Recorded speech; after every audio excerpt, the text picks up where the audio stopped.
will be Zed, Ari taken away, Vayne taken away. So I guess that kind of answers our questions as to whether we're going to see those highly contested champions going out early. The question for me still remains, what does Lemondogs feel is a priority first pick?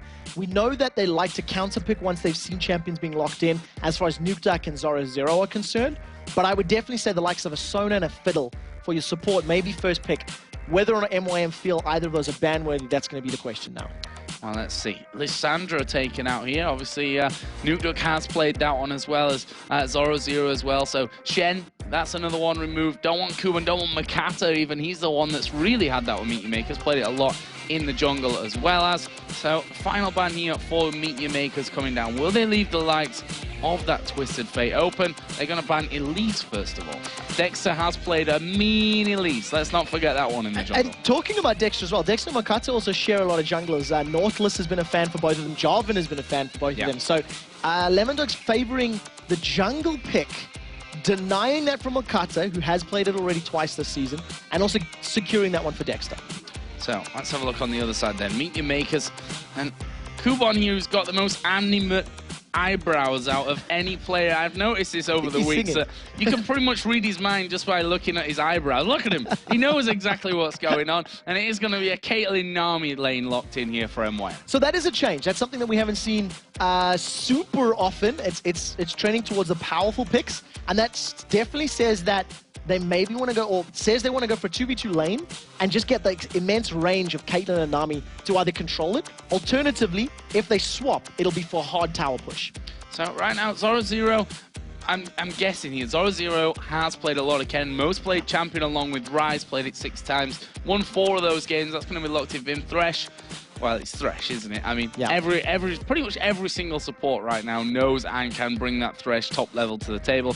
Locked in there for the Lemondogs. So what are Meet Your Makers going to go for now? I mean, the mid lanes, unless that Kennen obviously lands there, are pretty much still open. My assumption here would be for a jungle and top lane, and I think they may want to leave their mid laner for counter picking. And I wouldn't be surprised to maybe even see a Rise could be a combo in there. It's something that we've seen Kubon playing a number of times. Maybe Nautilus jungle. It's something that Mokatte does trend towards. He's played it 8 times, and it does look like he's going that way. Look at that little smile. He's like, yeah. I come back from North America and I've learned all of Jack's secrets. No problem. So, one of Lemondogs going to go with Kog'Maw. Now, that'd be an interesting one. Definitely not up there in Tabzz' 3 biggest played, but Vayne was in there. Caitlyn's already been taken for him, so maybe they're looking for that late game dominance that they could get out of the Kog'Maw, and Twisted Fate being hovered over, but that's totally available to be countered here. So the thing I like about a Kog'Maw, if it does go that way, all right, we'll let them decide before I chat more. What you've got is a synergy between Cataclysm, Slicing Maelstrom, and the box for Thresh, Kennen, and Jarvan. If they're all locked in the same place, not only can they not get out of the Cataclysm, when it drops, they can't get out without being slowed. So the Kog'Maw is a safe pick in that regard, because you have that huge area of effect, just stay where you are, Kog'Maw needs to kill you kind of thing. So there's less pressure on Tabzz to be positionally correct. And that is even more complemented by the fact that Nukeduck's Twisted Fate can jump into the back of the fight, he can jump around. He's got the destiny to join as and when he wants to, once the other 3 have dived in. On the other hand, Cataclysm going down first could prove a little bit dangerous for them. We'll have to see how that one goes. I mean, this is a top team in the European LCS we're talking about right now. Final pick for Meet Your Makers was the Karthus. We've seen Czaru heading up with Karthus. This is obviously Karthus has been around in the league since forever. I can't tell you the exact date, but it's a long time, let me tell you that. And Czaru has always been a big fan of this Karthus pick. Now, I love that pick against the exact combo that we've just talked about. If he does get locked in, a Cataclysm locked in the box, he's fine with that. He's going to pop his Defile on. He wants to die. He wants you to dive on him, and then allow all of the AoE, along with the Tidal Wave and the Rise AoE, to crush down your opponents. We've got a double AP comp from both of these teams now, and it has been trending up recently, but it's not often that we see double AP against double AP, so it's going to be an exciting one to watch. Well, we're going to get into this one in a second. As you said, polar opposites in the table right now. Lemondogs in first, Meet Your Makers in last, but there's just not really that much difference between them. And someone actually asked me on Twitter, don't you ever get bored of talking about the standings? Now, normally, yes, I get incredibly bored by talking about the standings over and over again. In fact, I don't want to talk about them all usually, but right now, they are so ridiculously close that you have to talk about them. That's the entire story around the league right now. This is, these are teams that are fighting to be in the World Playoffs come the end of the year, or on the other hand, fighting to be in the LCS come Season 4. This is incredible on both ends of the scale that it is so close right now. If MYM is able to secure a victory here, they're only 2 games away from tying up with Evil Geniuses as far as the 6th place is concerned and actually making it into a playoff spot. So it's 2 or 3 games that differentiate these teams right now. And MYM smiles across the board. They're looking pretty happy as far as they're concerned, and we'll have to see if they can make that count in-game. And I apologize for giving you the info on Kubon's eyebrows, because now you've seen him, you'll never unsee them. They are incredible things. So, here we go then in-game with Lemondogs versus Meet Your Makers. And let's talk again about level 1, because it's actually, we could just play what we said about level 1 in the last game here, the like to the Thresh Hook and the Aqua Prison out of Nami. I do feel like the MYM level 1 is going to be stronger if you do add into the account the Dredge Line and a Rune Prison. If they wanted to skill those abilities, it's going to be very powerful and lock people up. But I do think we're just going to see another slow start. MYM just getting some vision down, and you can see Lemondogs using that Demacian standard for vision. I'm going to just try maybe get some deep wards down. Kubon off to the bottom side of this one. Lemondogs are going in for this one, and see what they can do. They've, on the other side, they might have also got 3 wards in a sense here that they can always get vision from that Karthus lay waste going through. And Lemondogs have gone through onto wards a blue buff, and they're all going to recall. Because of how quickly they went, it was purely a warding excursion. They only wanted to travel around, get vision, and back off. The one thing that is interesting to note is that's a pink ward on the blue buff from Lemondogs. So MYM, they could counter pink this if they wanted to deny vision, and it does look like they've done that. Yep, taken away completely. Nice decision from Libik there to get that one down on a plate. Tribush going to be checked there, all empty, so there we go. And then we see Mokatte, most played champion up until now is his Nautilus. This will be his 9th time, won 3 games with it up until now. That could, of course, be 4 by the end of this one. So let's have a look at some early lane switches possibly coming in from this one. We see Cogmore and Thresh on the top side of the map here for Lemondogs, looking like they go top against Rise. So what we do see is that MYM, they did want to, have that straight-up matchup of the 2v2. The low-level advantage that Tidecaller's Blessing plus Caitlyn offers is so powerful against a Cogmore with no natural escapes. And Cog really needs some levels in that Bioarcane Barrage before he's able to chunk you down and maybe pick up some kills. It does look like that Lemondogs, because they've got such great vision of on the bottom half of the map, they see Mokatte moving, and they're going to steal the red buff. And Mokatte going straight over to the red here, already predicting that this one would go down as it has. Thanks to being a lot quicker in there, thanks to the help of Mithy to get things going. And that will be the end of that one. Mokatte's going to be taking that one away. And finally, he does see Libik coming in there and saying, guys, I could probably do with a little bit of help getting this one down. And that's exactly what will happen. So this little level 3-man tower dive is something that we do see from time to time, but it has fallen off in favor recently. You can see that Tabzz is pushing the wave as quickly as possible. Dexter not wasting time. He's at least picking up the double golems. As you can see, Mokatte is stealing away the Wraith Camp. I want to see whether or not Dexter's brave enough to make this dive under the tower.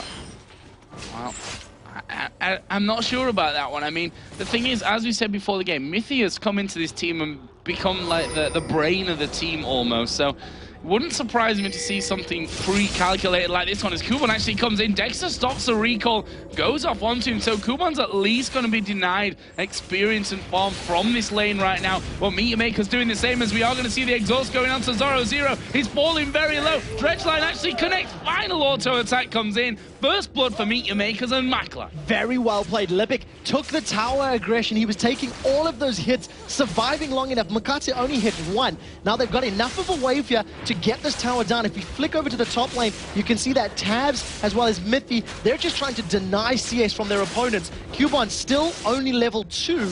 He's backed away. The first tower's going to fall in favor of Lemondogs. Yeah, trying to get rid of as much CS as they can. Czaru and Nukeduck having a little bit of an altercation, and of course it is Nukeduck that's really putting down the pressure there. And in the end, first story it went to MYM because they were a little bit quicker with that one, but Minions in the top lane will finish it off and bring us to 1-1. And look at this, it's almost a repeat of what we saw in the last game, with the duo lane being closer to Dragon, getting the tower down early and going in for that Dragon kill. They've got a numbers advantage here, which is going to play into their favor. The fact that they've got a tower and a kill in their name is definitely going to help them out. Tower goes down. Even though Dexter's got you to put a ward down, he's just going to have to cry himself a river because it's gone, I'm afraid. Yeah. Numbers advantage. Got me confused there. I was thinking along the lines of, well, yep, there's only one Dragon. My mind works in interesting ways sometimes, let's put it that way. As Nukeduck here got himself a bit of time alone after that Dragon was picked up. Karthus going home now, picking himself up that tier to get that one all stacking up nicely. Which, now, as we said before, just to reiterate that so you guys know exactly where we are in terms of patches, because of course on live you guys are a patch ahead of us at 3.10 now. That tier stacks slowly, but honestly with Karthus, you're going to be stacking constantly anyway. Yeah, very, very powerful. It continues stacking while your Defile is on, along with any of those sort of toggleable spells, and it's just going to help him collect up as quickly as possible. We'll see whether or not he can match the Froggen level CS that was on Reddit a little while ago, 320 minutes. Currently he's falling behind, and Dex is going to look to interrupt that. If he gets a knock up here, Czaru could be in trouble, but he does have a flash available. Here comes Dexter. And there is the flash straight away from Czaru. Obviously got hovered over there as Libik actually going very low here. The bubble loops are missing, flashing. Tabzz is going to pick up a kill. Nice comeback here from Lemondogs. Makler trying to put down pressure there, but as Tabzz dives off into the brush, there's a lot of minions as well. Can't go too aggressive on that. And that will be a kill coming back for Lemondogs. Nicely done in that 2v2 scenario after Mithy Maker's got the first blood there. And they didn't even use the exhaust from Mithy. So that was just a straight out death sentence and flay. Caught Libik out of position, locked him up, and even though Libik got the Aqua Prism down into Tabzz, it wasn't enough time for him to get away safely. So a counter kill back, and that's going to put Tabzz in a very good position to at least try and even up this item deficit. And the same goes for, you know, what we talked about, a Vayne earlier on in the game, that ahead on CS, ahead in kills, or I say ahead in kills, but that's technically level right now. Tabzz here, all he needs to do really is keep up with that of Caitlyn. If he's doing better, he's doing a fantastic job of things. As Mithy going to throw out the hook, not quite landing on Makler, who dodged that one nicely. So there is one thing that does play into MYM's favor the later this game goes, is that Kog'Maw with his Bio-Arcane Barrage is going to outrange anybody at max rank. But while that's on cooldown, that is Makler and Libik's opportunity to strike. So the key is timing it correctly. Wait, survive the Bio-Arcane, back away, and then re-engage once it times out, and you've got that superior range advantage. So, mid lane here. Let's take a little bit of a look at that one. As once again, Czaru actually forced to back away. I say forced to back away. He's actually pretty full HP right now, so he just wanted to get in there, get himself another Doran's Blade. Doran's Boots, of course. And Doran's Boot? Doran's Ring. So it's because he bought boots at the same time. Come on, leave me alone. Doran's Boots picked up by Czaru. In 3.10, you can only buy one pair of boots. So I think that's maybe where your mind was, you know, thinking that way. We do see with that kill in advantage of Lemondogs, even though they're a Dragon down, they're only 400 gold behind. In general, they're a little bit ahead as far as CS, and that Twisted Fate passive is definitely playing into their favor. Remember, the loaded dice change has not come into effect in this game. So globally, everybody's getting that +2 gold. Still coming in from that, and Czaru gets himself a blue buff as well. Dexter now on the invade once again. Of course, he did take that first red buff away from Mokatte. The question is here is whether, no, Dexter obviously going to get this one, whether he can actually get the one in the bottom side of his jungle as well before Mokatte realizes. And Mokatte's actually coming up here, so Dexter should have that safe. Yeah, it should be a safe one, and the reason for that is it's riskier for Mokatte to invade the red buff because of the dual lane being down there. Dexter, you know, with only a 1v1 or maybe even a 2v2 if the mid lane and top lane has come to play, it was a safer play or safer steal for him. Zorozero has only got a ward in that tri-bush, and he's very overextended. He's feeling extremely confident, and as soon as I say that, he decides to back away, because that was very deep for that top laner. Oh, that's could be trouble here for Makler. Actually, will use his flash to get away there, and bubble lands onto Mithy, but he doesn't really care about that one. They'd already started to move away from him. Dexter is going to be getting that red buff from this one. imagine will be feeling very much pleased with himself at this stage, and that's going to give him level 6, and of course a Cataclysm as well. We'll see if he brings that one into play here shortly. That was well played there by Mithy. He was hiding around the corner of the wall, just a little bit out of sight, and just that slightly awkward positioning meant that Makler did get hooked. Flash is not available for Czaru, and with that Cataclysm available, if Dexter decides to go in to gank that mid lane, it could actually result in a kill for him. Dexter actually did start to come up there to have a look, and Czaru says, nope, gonna farm under my turret and head back towards my race and let Twisted Fate push out that lane because I do not want to get caught in that. Meteor Maker's also replying by bringing the AD carry and support up to this middle lane. Makler taking away all that farm there from under Czaru's nose, which I'm sure not going to be super happy about, but at the end of the day, he's still getting the experience in there as well, and they may look to do something on the turret here right now. There's 4 men going to be there in a second for MYM. Problem is that Lemondogs are only 1 man behind. This is very similar to what we've seen Ultimate do in the previous game. Dragon is about to respawn. MYM stack up the numbers to try and put damage and focus onto a tower, and then they'll look to maybe roll around towards that Dragon. We'll see if the group is going to head down that way, as Kubon looks like he's coming down as well, so we can expect a fight there soon. Yeah, Meteor Makers, they want this one. We saw them getting it early, but will Lemondogs let this one go? That's the question that we're going to see from this. Pink ward's down. Mokatte just trundling on through the back side of the jungle here. They've got a pink ward in the tri-bush as well, so they can clear out on that front. I know there's at least 3 of them there, and you can see that Lemondogs actually edging their entire team down as well. So they're going to be a little bit careful. That's a lot of good damage onto Dexter, which makes his, Cataclysm attack or potential invades a lot less scary. But there is a Lantern available and a Flash, so you can see those EQ, Smite, Steal, Lantern, Escape combos coming in. As MYM, they're trying to set up a fight. They have pulled the Dragon, and it went for a little bit of a walk. Not quite landing. There's one thing that we also often underestimate from the Kog'Maw, the fact that he can get that vision at long range, throwing his ultimate down into that as well. So we'll see if that tends to play any kind of part into things.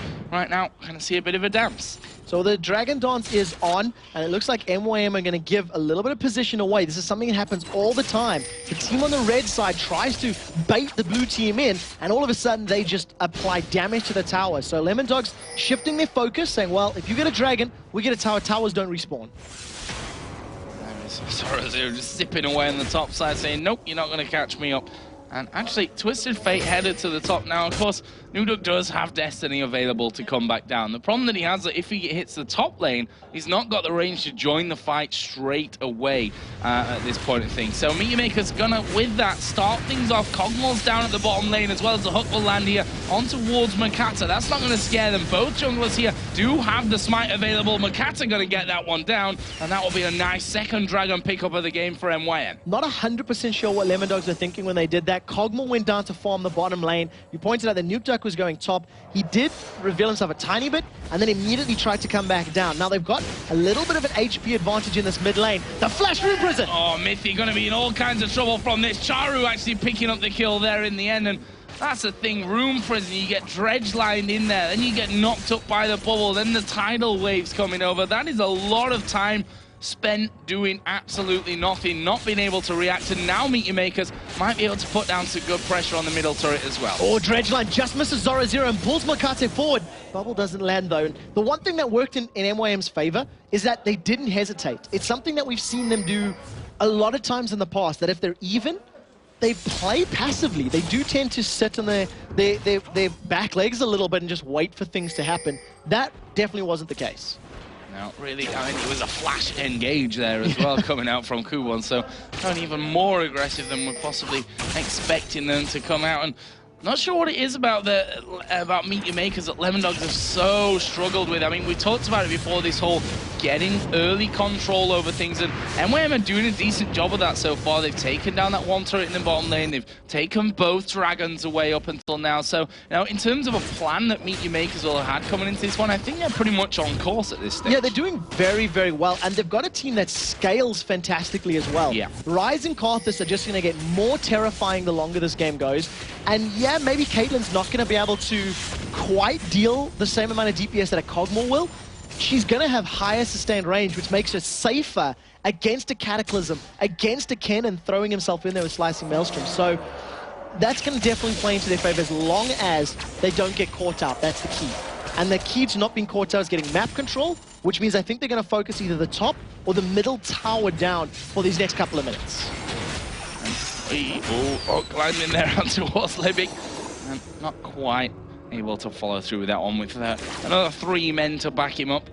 He might be a koi, but can't take him down that easily. You know, can't take a fish down that quickly. One hook's not enough. We do see that the Czaru's down the bottom lane with that Requiem available. He's probably going to be trying to either counter the split push or maintain a presence in the team fight with the use of that global ultimate. So I think that's a smart decision from them. He's actually decided to back away, farm up that raid camp, and he's doing pretty well. The numbers are actually very close across the board, with the exception of Kubon, who is a little bit behind his opponent, Zorozero. Nice Libik. Wants to stamp his ward authority on this game there, just sticking down that second pink ward, as we should say, in the middle lane, just to make sure that they got full, complete vision control of the area where both turrets are up anyway, and the minions are still streaming in. Slightly strange for me to really go for that one at this point of things, but whatever. How am I to question what Libik's thinking from this? Another hook comes out, Dredge like almost connecting there on towards Mithy as well. And one thing that we didn't really touch on here, as I wanted to before the last fight came in, is, you know, the whole counter engage. We talked about Lemondogs as complete pilot on go in there composition, but on Meet Your Maker's side, you know, you've got the depth charge from Mokatte, which is in a line going to knock people up. You've got that tidal wave coming straight out of there with the bubble as well. You've got Rise, who's able to lock one down, as we'll see Destiny pop to your Nukeduck, I think, just trying to get out of any harm's reach. Nukeduck got very afraid there. As soon as Kubon was approaching him so confidently, Nukeduck thought there was more people coming in, so he was prepping that Destiny, trying to get away, you know, waiting for the Rune Prison, and then going to time the ability afterwards. Nevertheless, the cooldown is down. They get the slow onto Tabzz. He manages to get the lantern away. And you can see MYM, they're still keeping up this focus in the mid lane. Czaru's caught. Oh, he is caught here, as we are going to see him flash. Actually caught inside of the Cataclysm. He's going to go down from that one. A great pull in from Lemondogs, and that's what they're going to be relying on to get things started off here, is to just single out that one target and just dive on top of him before they get to that real powerful stage where it's literally all pile on. Mithy is definitely finding ways to make those hooks land, make sure they're important. We've seen him dodging a dredge line from Mokatte's Nautilus and then grabbing Czaru, pulling him. We still have not seen a single Requiem at the 17-minute mark. Haven't seen Czaru filling it. They've caught out Kubon. They have caught out Kubon. They're going to go in for him as well. He will flash back from this. Dexter was the one that took most of the damage. Actually, Kubon is burning here, but not quite enough damage to take him down. But the turret won't have a similar success, and that will be the second one of the game here for Lemondogs. Zorozero stunning up Makler here, down on that bottom turret. He's happy to exchange that damage. Nukeduck is coming down, may be able to finish off the kill. There's a flash away, flash in though, as a barrier is going to be used. Nukeduck now has the help from the team. Dexter finishes off. Brilliant play from Lemondogs. We've seen Zorozero. He didn't commit to the fight with his Slicing Maelstrom because his team was coming through the jungle. It was quite clearly saying, we've got this, back off. So they didn't expend the ultimate. It is still available for them to use if a big team fight breaks out, which could be the case as Dragons respawning in 30 seconds. And how much is that going to affect Meet Your Makers here? We talked about how much they love that control and how that they seem to lose the grasp of the game once they don't have that anymore. And with those 3 outer turrets down, that could be a problem for them. But 16 seconds to that Dragon spawning. They are in position. Pink wards are down. Caitlyn a little bit far away from this one. At the same time, we've got Kennen down right in the bottom lane. Twisted Fate right up top. So the one thing that does play in their favor is that Czaru on Karthus shreds single targets very, very quickly. Those little skittles that keep dropping deal a lot of damage. Dragon has just spawned and dropped it down to half already. Caitlyn is in range and Destiny is available for Nukeduck in a couple seconds time. We might see a steal from Dexter. Well, he tried to get in there, but Mokatte bang on the mark there with that smite as Mithy caught by the wall of pain, but they hook in Czaru once again. Are they going to go for it? Yes, they are. Depth charge comes out. There's Cataclysm down. He will flash away as there is the Requiem. First time in the game that we've seen it come in, and Czaru actually managing to get Dexter there right at the very end. That'll be a 1-for-1 plus the Dragon as well. MYM will be happy there. Yeah, overall trade that definitely trends in favor of MYM, just getting that additional gold. They also secure their blue buff on the way out, and because Lemondogs were dropped so low from that fight, they don't want to keep attacking in this mid lane, so they're able to defend the tower as well. It was a questionable engage, and MYM got caught. It was the second time Czaru's been hooked there by Mithy. He really needs to be a little bit more aware of his positioning to avoid that from continuing to happen. Well, his first time Requiem, correct me if I'm wrong, I don't think we've seen a teleport now at all. Maybe one that was used earlier to get him back into the lane, but I don't even think that was the case. It's certainly not made that much of an impact with him as well, but he has in the past gone this way as well and just used it in that late game stage to be really making an impact, but we'll have to see if he can actually really do that with the Karthus. Yeah, and he did the exact same thing against Lemondogs when he was playing Syndra. He held onto his teleport. Now, admittedly, he was winning his lane against Nukeduck pretty convincingly, and he just didn't need it or didn't use it at all. I think he used it to move into lane once throughout the course of the game. And it's just that Czaru needs to get more deep wards. So you can see there's some in and around the red buff area of Lemondogs. And if there is more vision on the Lemondogs side, that's when the opportunities to teleport in from behind, combo it with their solo laners, can work in their favor. There's that next red buff going down. Only the first one, and I say the first one really, that was of course Mokatte stealing away the red buff from the other side. It's the single one that they've managed to pick up in this game until this 20-minute mark that we've actually hit here. Still super close though in terms of the gold, thanks to those dragons. Yeah, a couple of wards difference. That's what separates these two teams right now. And I think that MYM are going to now stack and start pushing the top lane. The way that they continue to focus the mid lane tower for the last sort of 5 or so minutes, I think they want to try and get that last outer tower down in the top lane and then start to take some more map control down. So we'll see if they can put themselves in a position when they're not being forced back by the Lemondogs stack. Well, MYM with the Oracle on Libik, just trying to get that vision back there, as mentioned earlier on. So see what happens with that one. Czaru actually probably had a bit of a heart attack there when he saw them coming around the corner for him, and then just realized, all right, there's only 2 of them. They're not going for me just yet. They're just doing their general rounds at this point by the looks of it. Nukeduck is just waiting at this stage. So whether he's going to be thinking about getting in there with Destiny or just waiting for that wave to push back his way and get a bit of extra gold before he goes on remains to be seen. I think Nukeduck's going to be sticking to the split push strat. He's picked up a Lich Bane first, which is going to allow him to move faster, clear waves a little quicker, more importantly, put more damage to towers. And the fact that Czaru's got teleport up and has been spending so much time in this bottom lane solo, I also think that's part of the reasoning for that. Keep control of Karthus. Both of you have got this sort of teleport global presence, and you can see the rest of MYM feeling like they weren't under pressure. They tried to get some positional in that top lane.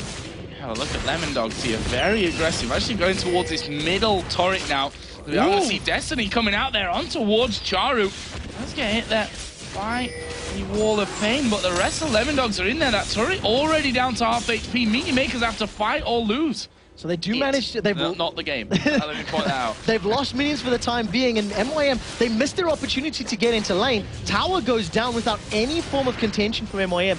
They tried to take a tower in the top lane, backed off, ended up losing a tower in reply, and this is going to make them play more defensively and much slower, as we've seen them do all season long.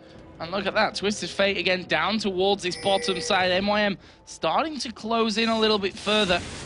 They're gonna try and hook on to someone like Zorozero.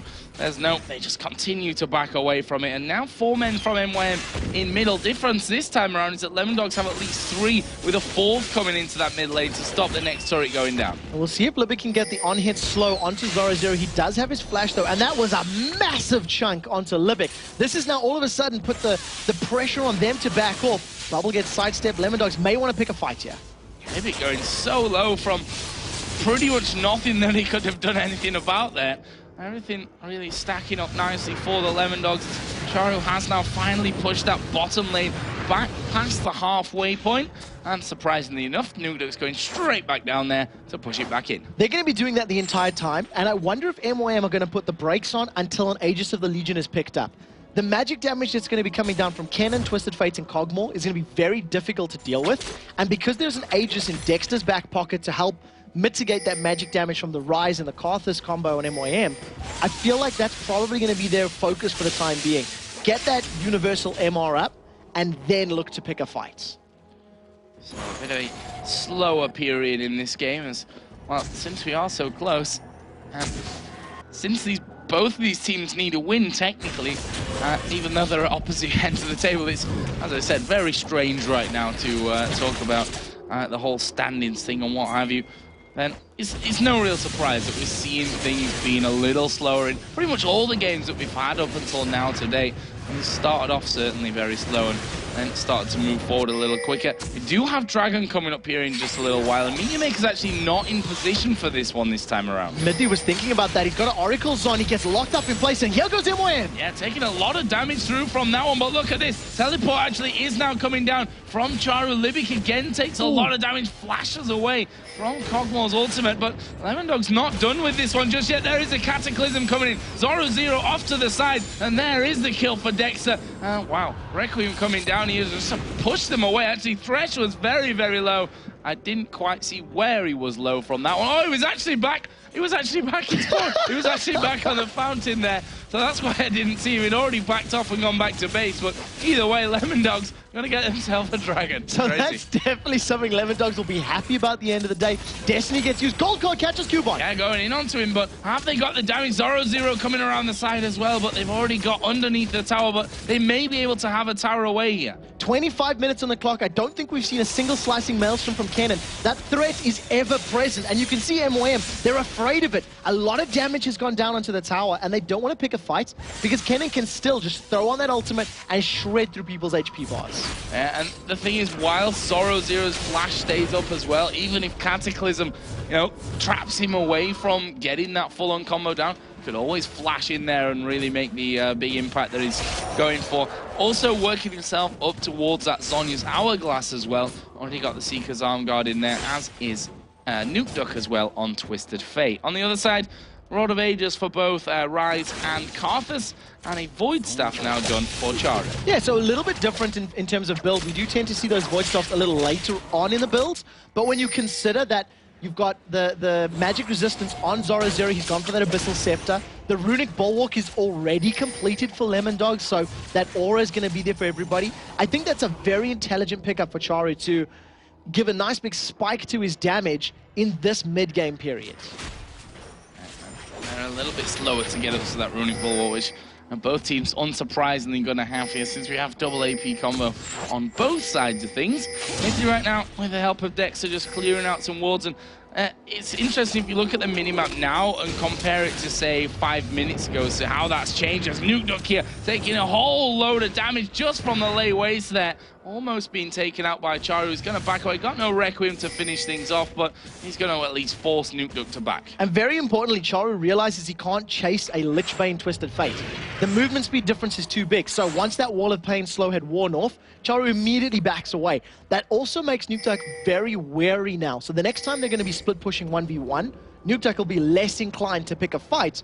Lemondogs, however, they've got a numbers advantage in the mid lane, and they might get a couple of auto attacks on the tower before falling back. Yeah, look at that.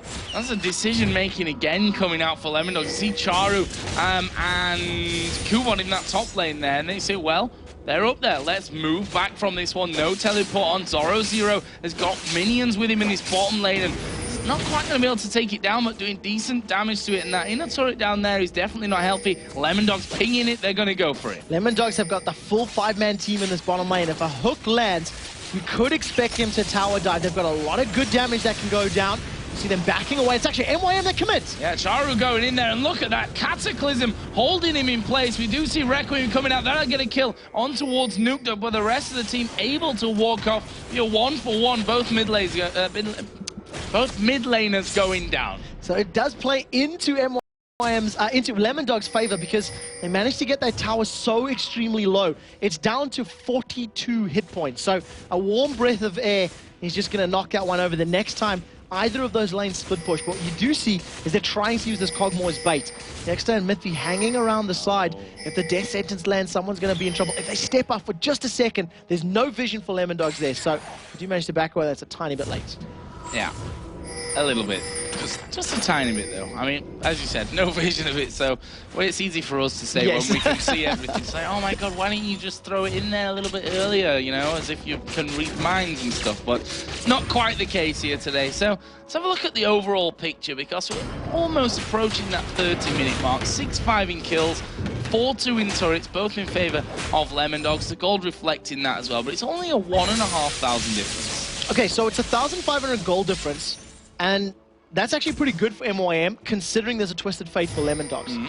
And the fact that Lemondogs have been pushing the lanes and pushing the map so successfully, they've basically dictated where and when MYM can go. They've now picked a fight in Czaru. Yeah, there is a wall of pain coming down. Czaru down to, well, pretty much knocked in here at this stage. Tabzz going to finish off from the back, and there is the absolute terror that is Destiny coming in. Follow up quickly from Lemondogs. Their focus is Baron. What I was trying to get to was that they're going to push these lanes. They've had impunity anywhere they go on the map. And I think they're going to set up vision control and then try to contest Baron. They've got Libik. Oh, Libik hooked in. The Flay actually flashed away from there, but Slicing Maelstrom comes down. He's caught in the bubble, but the damage coming in there. Can they finish him off? Great tidal wave comes out, and they've up till now been able to walk from this. There's a stun though on Mokatte. He puts down his ultimate as well. And there's a blast from behind from Kog'Maw of Libik.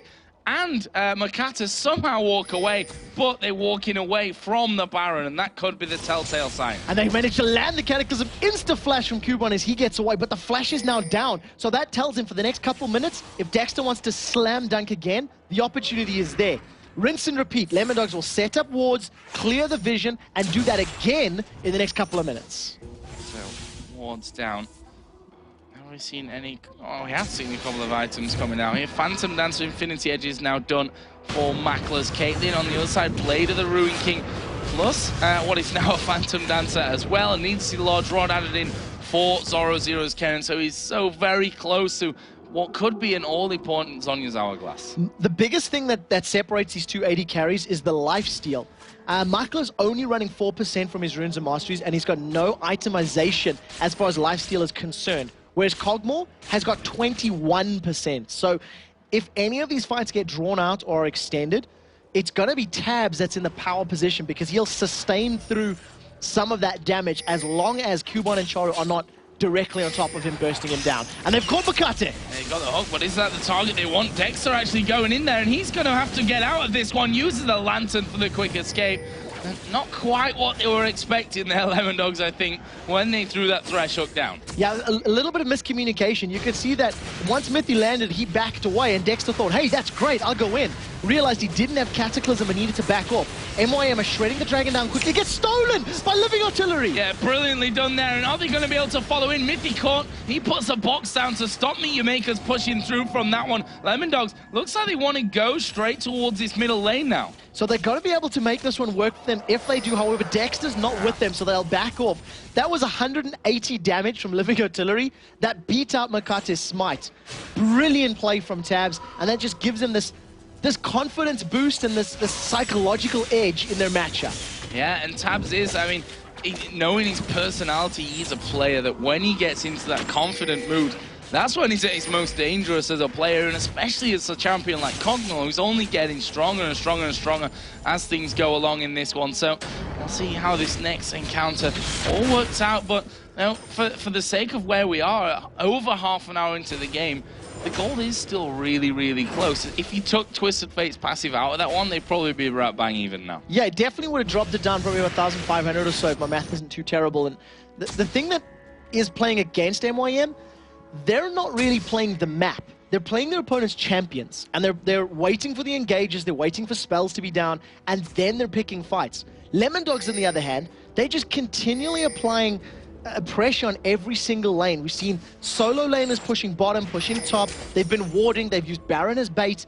And in general, Lemondogs just seem to be setting the tempo. If Mithy gets a good hook, this is an all-in from Lemondogs. Well, that's what they were looking for as he gets hit there with that lay waste. He decides to back off. Wall of Pain coming down. Nukeduck says, no, thank you. I'm just going to get away from this. Actually flashing away there from Kubon, but they're still going to go in. Mokatte going very low. There's a Cataclysm coming down. Tidal wave comes around the side. Lemondogs, are they going in or are they going out? They're not really decided by the looks of it. Half in, half out. They finish off another one, though, and that will be a 2-for-1. And Destiny's coming down now as well from Nukeduck. He pulls out the stun card. They're going to try and close in. in. There's the Caitlyn trap, which I'm not sure really, or the second one, wanted to stand on from that one, but they've got the kills and they might be able to put some pressure in that mid lane now. So an exit kill into Libik at least sets Lemondogs up for the team fight win, 1v2. They're tanking up the tower, but if Zorozero goes low, Requiem is still available, and you can see he realized that and said, well, I don't want to be tanking that for too long.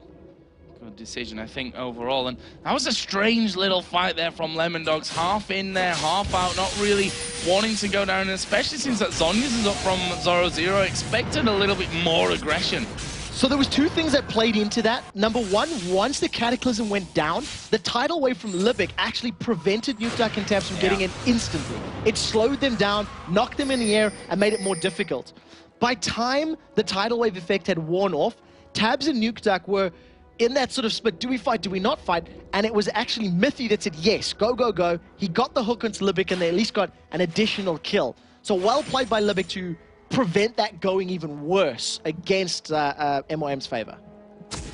So, more wards down towards Baron. Of course, not one being picked up just yet, as Mokatte here going to get caught. They are going to hog him in, but have they got enough damage to actually kill him out from this? He wants to get up towards Czaru. Actually, the Zorozero is in there as well, but they're a little bit afraid to go for this one. There's a slide nicely dodged by Mokatte, who'll dredge line away to the wall.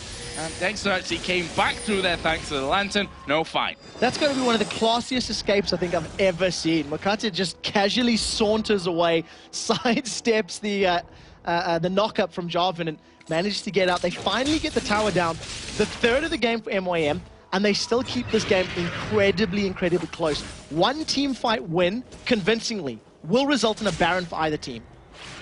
So let's have a look down some of the items recently finished. Runic Bulwark finally now for Mokatte after he did that bit of sidestepping magic over the other side. Service Embrace also now there for Rise. Void Staff for Twisted Fate. The Oracles all coming in, and then we're back to that Zhonya's that we saw a little bit earlier on picked up by Kennen, and now the Last Whisper being picked up by Makler. That's probably the most important item pickup of the lot in the last couple of minutes, because Makler's positioning in that mid lane fight was very, very good. He didn't take any excess damage, he wasn't in a position to get focused, and thanks to Libik's protection, he was just laying down the hurt. With that Last Whisper, Infinity Edge Phantom Dancer, those critical hits are going to destroy the relatively low HP targets of Lemondogs. They've got defensive statistics, but not all that much HP built up, so it'll play into their favor the longer Makler can stay alive. So there's Mithy once again going about his way, clearing out the wards. And he's going to go towards red buff as well to make sure that that is completely empty. And that means that they've got, you know, deep ward coverage to spot Meteor Makers coming anywhere near a Baron if they do decide to start it off. But MYM coming straight from that lane side. He's going to walk straight in here towards Nukeduck, and there's the finisher. Zorozero gets it with a shuriken at the end. Libik is just shredded. They managed to catch Makler. That's bad news. Hook coming down onto the AD carry. Czaru is going low as well. He's going to die without doing anything in that one. Finished off by Zorozero. He's going to use the Requiem, but honestly, not going to do too much. And Nukeduck even zoned the complete damage from it as well. Lemondogs are going to turn and burn for Baron. This was such good positional play from Lemondogs. They had the vision advantage, so they made it work in their favor. A face check from Libik cost him his life, and then a very good hook onto Makler actually set that all up. He used a nice guy. They've even called Mokatte. Oh, wow, that was great from Mithy. Hooking through, gets a lantern back there as well. Mokatte is going to go down. Baron, of course, is still up there as he hastes in the hole. Sneaks onto Dexter, but didn't have enough damage here. And right now, Meteor Makers with two men around Baron are holding onto that position and stopping the Lemondogs from really doing it as they restart Baron. So we do see that MYM are trying to challenge. Mithy's going to see if he can land a hook. They've caught Makler out. He does get a kill before going down, though. Yeah, that's a 1-for-1. I wonder how Lemondogs are going to do with this one. Now, are they going to go back for Baron? No. They're all a little bit too low for Lycan as they go back for Kubon. He's going to face check straight in there. Exhausted down. He's going to get finished off here finally as a tidal wave comes in as well. That will slow them down going home, but they will be able to escape that one. And crazy stuff here around the Baron, kill for kill almost. Important thing for MYM was they didn't allow Lemondogs that Baron. Yes, that's the most important thing. They denied the Baron, but they did give away 2 or 3 more kills that they should not have done so. This is one thing that you cannot be doing in this matchup, is face checking at this level of the game, especially against a Thresh who has just hit so many crucial hooks. I would go so far as to say I don't think Mithy's missed more than 1 or 2 hooks this entire game. When he's needed to land it, he has. And it's basically playing into their favor. Kog'Maw's 6-0-7. That's a scary thing. That's scary. That's a very, very scary thing here for Meteor Makers. I mean, how are they going to stop that with the protection that he's going to have coming in? I mean, we've got both AP champions there. The Kennen and the Twisted Fate now have got that Zhonya's Hourglass in there. The Void Staff's now being added in as well for Nukeduck a little bit earlier on. Kennen's got another needlessly large rod along with that Abyssal Scepter, along with the Haunting guys from earlier on. So it's going to be hard for them to stop Tabzz, and, well, you see it in his scoreline, they've not been able to do it yet. Yeah, one of the things I also want to highlight about Nukeduck's build that's really playing into his favor is he's picked up those alacrity enhancements on his boots. So not only has he got the movement speed from the Lich Bane, he's even running quicker thanks to that enhancement, which just allows him to stay out of range of the Wall of Pain, stay out of range of the relatively short-range Rise, and just keep himself at a safe position, continually throwing gold cards down and wild cards. Right now, Lemondogs realizing they no longer need the bait of Baron to win team fights. They're just going to man-mode it up down this mid lane. Well, or not. Half man mode. We'll go with that one from there. I say, get halfway and like, nah, you know what, guys? Not feeling too comfortable with that one because the bottom lane right now is being pushed out somewhat. So we should probably think about getting rid of that. On the other hand, Baron's up and MYM are in the middle of the map, so they've got to make the right decision here. Yeah, I definitely think the bottom lane's probably what made them say, okay, we want to do this. Ah, damn it, like we've got to deal with this bottom lane because it was a massive wave. So they sent Nukeduck, who can respond quickly. He's got the quickest movement speed out of the whole team thus far, and he's going to be able to get in here quickly. Destiny is available. He's thrown it down so they can see MYM. MYM wisely back away. Look for Mithy to land a hook. That will be their go signal. Makler actually keeping the Baron tagged up there and took a lot of damage for his thanks from that one. Lemondogs trying to keep MYM around Baron, but at the same time, Nukeduck is pushing through. He doesn't have Destiny, Czaru's teleporting mid. So Czaru just teleported. He's got Home Guard boots on. He's coming in behind Kog'Maw. And there we go. Ultimate coming in. And look at Lemondogs. They're having to run towards Meteor Maker's base as a tidal wave comes around. There's a 3-man cataclysm coming in as Czaru is now very low. He's going to be finished off as Libik goes down. Zorozero going to be using the Zhonya's. He will die as the Requiem comes down. Nukeduck managing to Zhonya's the entire damage from that one. But they're completely out-positioned here. Ace in the hole goes through. Nukeduck takes that one and Meteor Makers have defended it. So well played by Meteor Makers. They used the teleport probably for the first effective time this game. Czaru using that Home Guard movement speed boost to come in behind. They got a 2-for-2 trade, but they did lose the inhibitor turret. So good play from Nukeduck to get enough damage down to take that out. And it just means that if Lemondogs make the same play again, it'll be an inhibitor that gets down, taken down for them. So we go back to a more passive, let's get everything out of the jungle, see what we can buy up for the next time that we're going to dance around by that Baron. And we see a Rabadon's Death Cap for Kennen, Spirit of the Spectral Wraith as well for Rise. Now that is a massive, massive pickup. Kubon's Rise, he's got his Spirit Visage completed, Magic Resist plus bonus from regenerative effects. You've then got the Spirit of the Spectral Wraith, which is going to give him Spell Vamp. On top of the Spell Vamp he gains from his ultimate, which means as long as he's continually casting spells, he's going to be practically unkillable in these team fights. So that means the onus is on Kubon to be in a good position to make these fights work for MYM. Positioning certainly is going to be a massive thing coming in. And is Baron going to get started off? Yes, it is. Tabzz starts hammering away on that one. Meteor Makers don't have Czaru anywhere near, and he's got no teleport. He used that in that last fight. That could be the key thing from this one. It's a 5v4 as as Mithy gets the hook into one. Mokatte gets hit there by Dex, who's going to want to make sure that Baron is keep going down. Yeah, 2,700 it's on. Kubon getting caught from this one. Lemondogs, though, back away, and they've held it up here long enough, Meteor Makers, and the Baron didn't reset. No, here comes Destiny, it's in. There's a massive fight. Here we go, Dexter right into the middle of them. Tabzz is going to get hit by the depth charge, but Mokatte has fallen very low. He's still alive, though, somehow. Dredgeline his way away from that one. Czaru right on the top of them as well. Where is the Requiem? It's not off cooldown. There is Ace in the hole going through. Zorozero tanks that one up for Tabzz, and that will be, in the end, a big brawl, but only a 2-for-1. 2-for-1 fight, which MYM came out ahead. Again, this is going to give them a lot of confidence, and Libik is the man of the match as far as that fight is concerned. His tidal wave completely reset Lemondogs' engagement, and because Zorozero didn't have flash available, he wasn't able to get in range to use Slicing Maelstrom. The one thing that didn't work in their favor, Kubon got melted by Tabzz' Kog'Maw. Kubon needs to avoid Cog and hit everyone else if he wants to stay alive in team fights. Never-ending Baron dance is what we're seeing from this one, and well, as we said before, no team wants to make a mistake, and if they realize they're making a mistake, they back off, as we are going to see the speed coming out there for Mokatte. Actually going to get a grab on towards Zorozero. He gets tied up, uses the Zhonya's though. Will he be able to turn around? Mokatte is being shredded down and finished off there by Zorozero. Libik trying to run away. There's a stun card up to Q, and the wild card caught Libik at the back as well, and that is 3 kills, a 50-second spawn time, a 1-minute spawn time here for Kubon. The possibility to finish is here for Lemondogs. They have all 5 members up. They've even managed to catch Makler out. He's just going to get melted by Nukeduck as he secures himself yet another kill.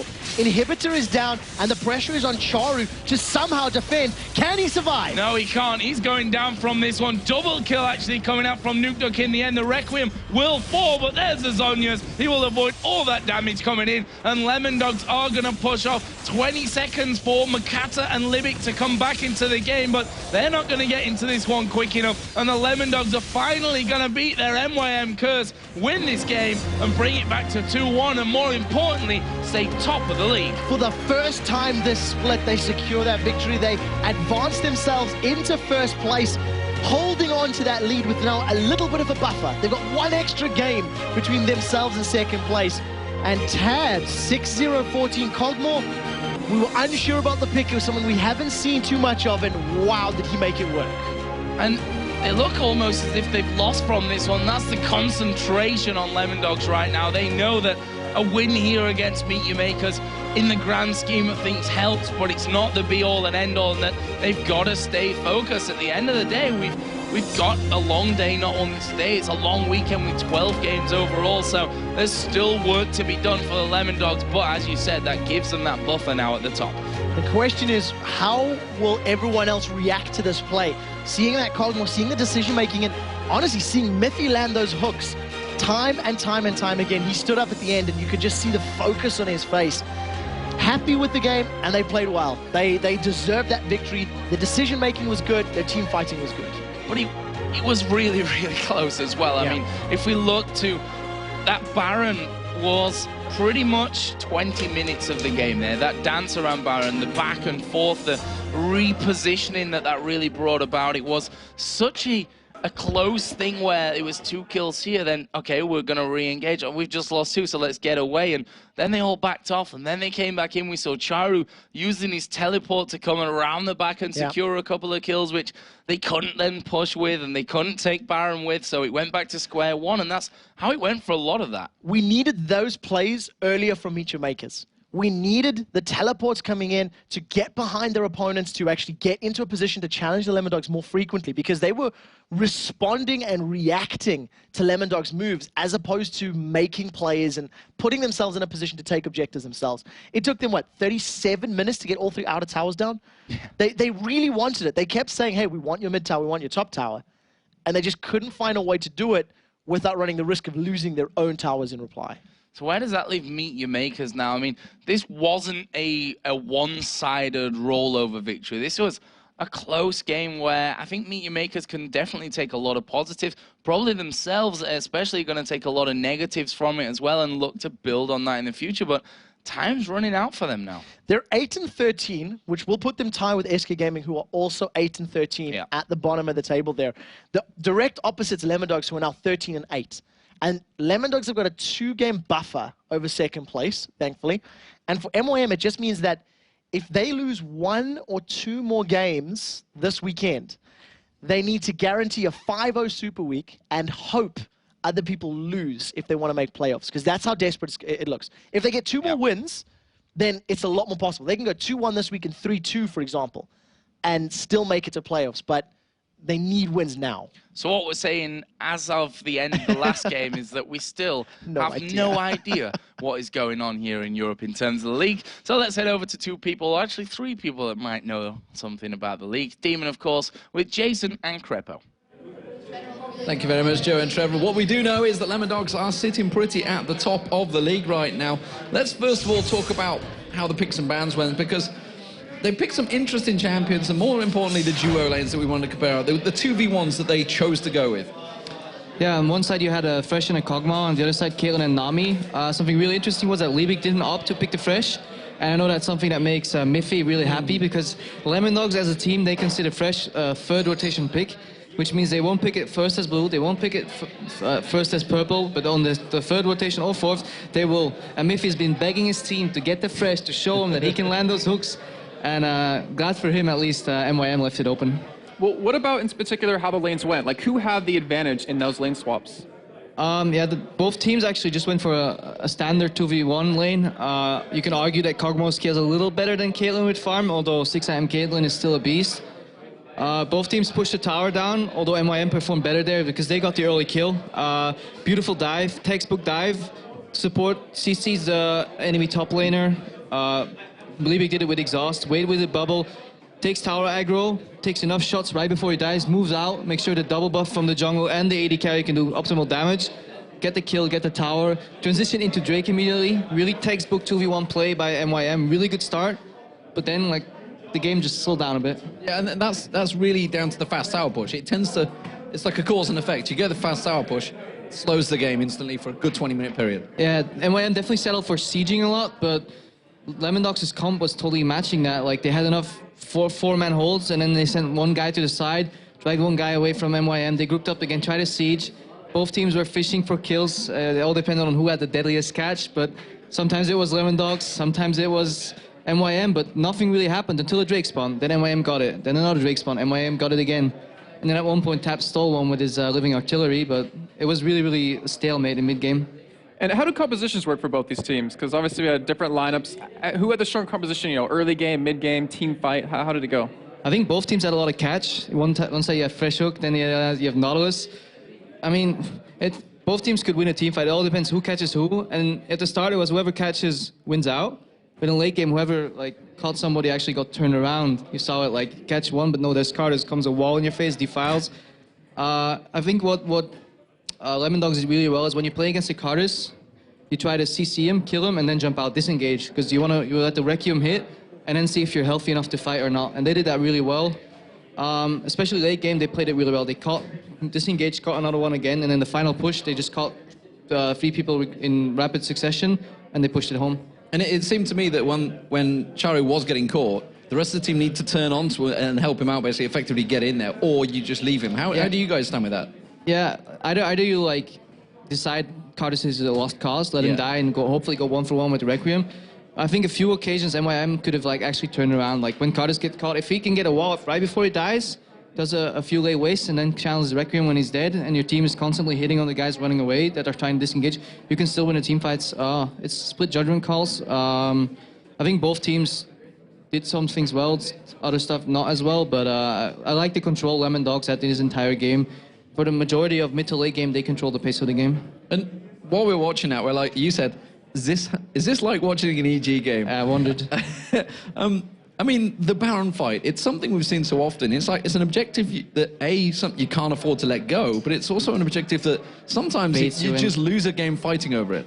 Yeah, it's whenever you watch it from outside, you're like, oh, that guy's face checking. Why would he do that? Yeah. Then again, why wouldn't he do that? He risked his life, possibly going 1-for-1. Otherwise, letting a team with no HP do a Baron, it's all split judgment calls right there. And there, a team in form, a confident team will handle that way better than a panicking team. Although I think both teams handled it pretty well. Like they went in, okay, they face checked the brush, but for example, Kubon at one point face checked the brush. He died for it, but he knew they weren't doing Baron. He stalled it long enough so they knew like they wouldn't finish Baron even if he died, and he still went 1-for-1, for example. I think both teams played the Baron dance well, but it was one in catching outside of Baron. And one thing I always like to look at is just the late game of both teams. In particular, Meechmakers, you had Ryze, you had Karthus, you had Caitlyn, and of course on the other side you had Kog'Maw. How do the late games or the team compositions go in terms of if this game lasted 10 minutes longer, 15 minutes? Because it's really kind of tricky in my head. If you find yourself in between a Ryze, Cars, and a Caitlyn, you're dead. But what they had was a cannon. Well, if he's inside of them, he wants to be there. Jarvan as well is going to combo in, Cataclysm flash out, or flash in, Cataclysm combo out. He's basically going to lock them up and jump out. TF as well stays at max range, unless he wants to Messiah in with the ultimate and then instant Zhonya's. Same with Kog'Maw. He's not going to get anywhere near. If you get near MYM's lineup, you're going to drop. But Lemondogs played the range combo really well, and they just used max range abilities, killed the Carters, disengaged, waited for the next one, and then when everything was almost done, there was Mithy with another hook, and then he pulled in somebody with the lantern, so they played it really well. And what do you make of Lemondogs now? Top of the league, 2 games clear effectively now. If you would have asked me at the start of the season, I would have probably questioned it, Lemondogs first place, but they play really solid, especially like Zorozero is a really solid top laner, plays a lot of the same champions, but in scrims, is not afraid of picking them early. He's a really confident player. Doesn't care if he picks his Ryze, his Lissandra, his Cannon, he picks them early. He doesn't care. Like, he's like, face me, 1v2, 2v1, I'll take you on, and I'll go into the mid game with it. So yeah, they're playing really confident. And what's making them so strong? Because obviously you have 8 weeks to look at them now. Is it just because they're adapting strategies throughout the weeks, or they just haven't really been figured out just yet by other teams? They play their lanes really well. I think they want to win their lanes and then snowball that into the mid or late game. They're also really confident, and they have a good team atmosphere. When you see them, they're all really down to earth. You can make jokes with them. I like all of them. Mithy as well, really mellow player. Likes the same champions. Always whines that he doesn't get fresh. Finally gets his fresh. It's really good for him. Plays a really mean fiddlestick support as well. A little more of a niche pick. Tabzz evolved really well in his AD carry. Being a former AP carry, he's handling the AD role really well. I think they're just really solid. I'm not surprised these 2 supports get on very well. He's got a lot to say as well. This is you yourself, N-rated, and Mithy. I'll tell you what, you guys could talk for hours, I reckon. But thank you very much, Greppo, for joining us. Enjoy your time with Joe and Trevor in a bit. We're going to, of course, go over to Shox, though, who is standing by with Tabzz. Thanks very much, guys. Tabzz, congratulations on that victory. Tell me, how did you go into that one being 0-2 down against MYM from the previous games? Well, we actually really wanted to beat them because it would be the first win against MYM. And this time we actually prepared quite a lot against them. We figured out how to beat them, and we went into it really confident. So, when you say we figured out how to beat them, what was that strategy then?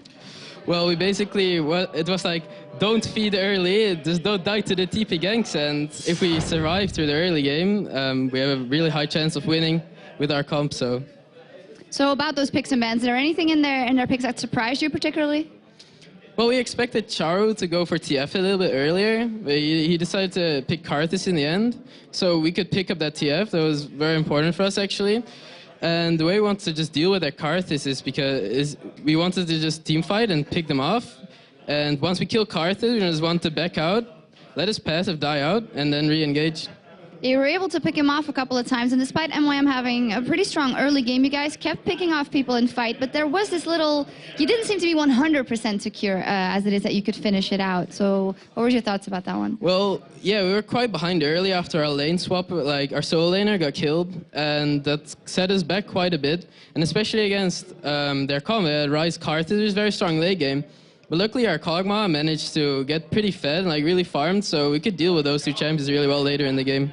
Well, strong victory for you guys here and very important in scale of what's coming. But tell me, why is it that your team seemed to be the team, one of the only teams that is very consistent now for the last couple of weeks when a lot of teams seem to be struggling to find that consistency? Well, I think it's because we practice a lot. Like we practice 8 hours a day, usually, and the other time we just play solo queue. I don't think we really have any weak link on our team right now that like drags the team down. So everyone does their part, and we consistently win because of that. All right, thank you very much, Tabzz.